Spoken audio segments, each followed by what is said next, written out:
Welcome back to the Carmelite Quotes Podcast, where we share Carmelite wisdom to encourage and inspire. Today's episode is part of our Marie du Jour series, where we focus on a profound insight today from the life of servant of God Hermann Cohen, also known as Father Augustine Mary of the Most Blessed Sacrament. We're glad you've joined us for another inspiring journey.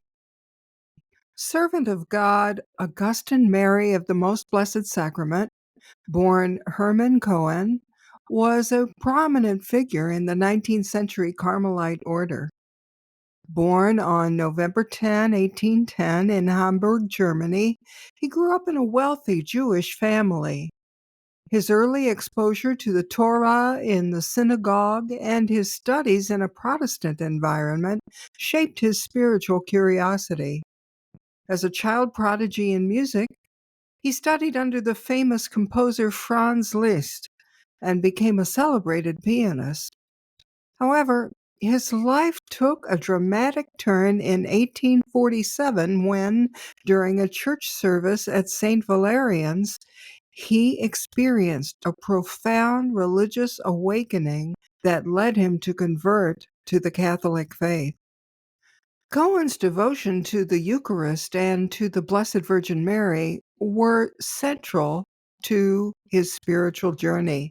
In fact, Hermann Cohen, before he entered the Carmelites, became a passionate promoter of perpetual Eucharistic adoration in churches in Paris and throughout Western Europe. When he entered the Discalced Carmelites, he became known as Augustine Mary of the Most Blessed Sacrament. His zeal for the faith, his dedication to Eucharistic adoration, and his passion for the Carmelite charism left a lasting legacy.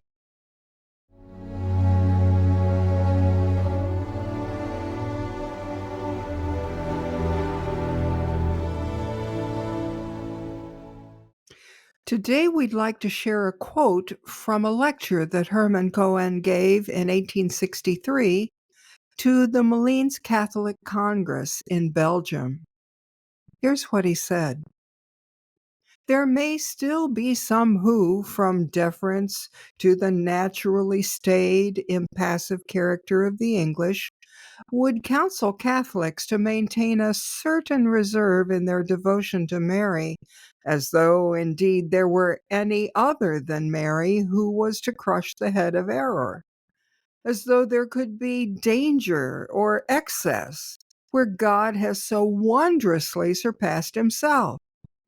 Can the love of Catholics for Mary ever rise to such a height, or can they honor her with glory so sublime as that to which God himself has chosen to exalt her?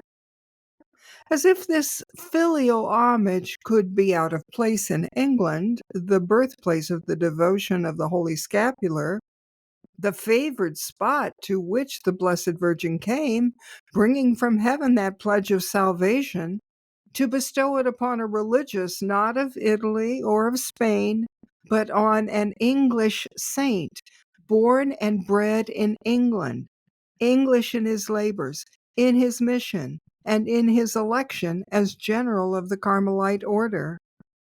This preference for England as the scene of that revelation and the choice of an Englishman, Saint Simon Stock, as the receiver of the promise attached to the scapular is, to my mind, a pledge of the future conversion of that nation. Once again, this is a quote from a lecture in 1863 that Hermann Cohen, Father Augustine, gave to the Malines Catholic Congress, and it comes from a biography written by Father Timothy Tierney, the Discalced Carmelite friar from Australia, deeply loved, greatly missed. Tierney's biography is A Life of Hermann Cohen, from Franz Liszt to John of the Cross.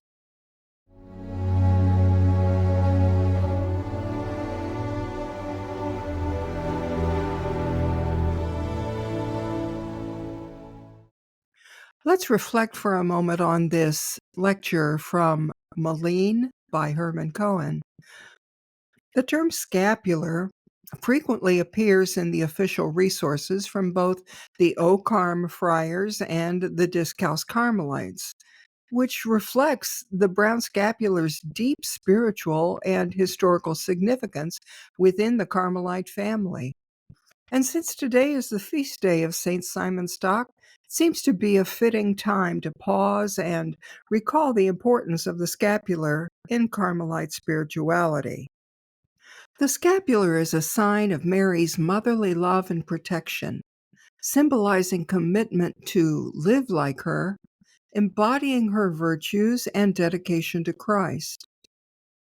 According to tradition, the brown scapular devotion began with this vision reported by St. Simon Stock in the 13th century in England, where the Virgin Mary promised protection to those who wore it.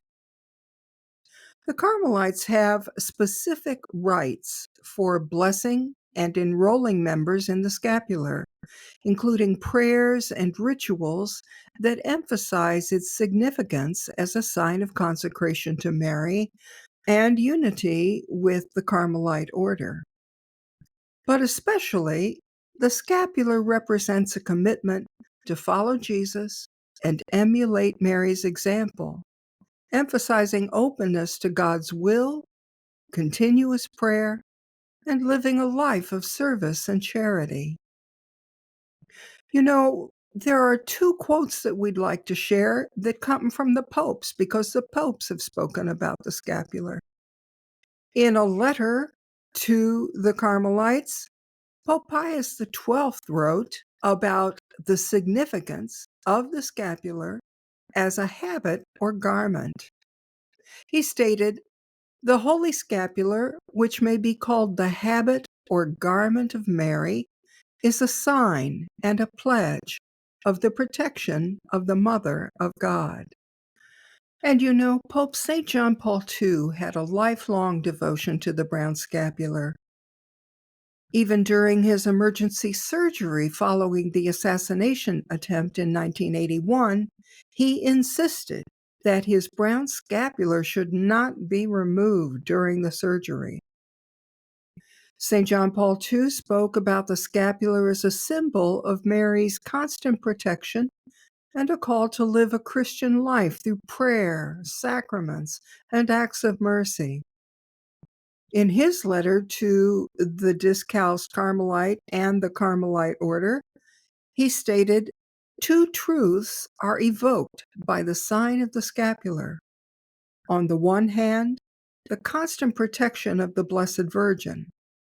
On the other, the awareness that devotion to her must become a habit, that is, a permanent orientation of one's own Christian conduct." On our website, carmelitequotes.blog, you can find links to official resources concerning the brown scapular. They're included in our blog post for May 16 in the Marie du Jour series.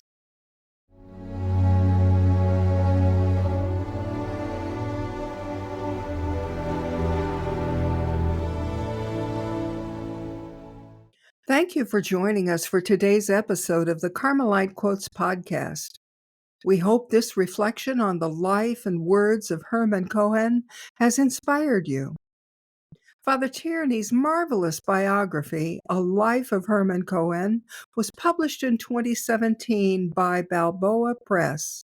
It's deeply researched, beautifully written, and includes Father Tierney's translations of selected letters, homilies, lectures, and other nuggets of wisdom from the pen of Hermann Cohen.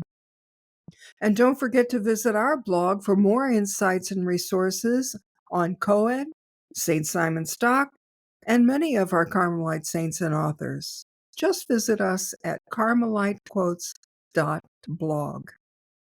And please stay connected with us on social media at Carmelite Quotes. And share this episode with anyone who needs a bit of inspiration.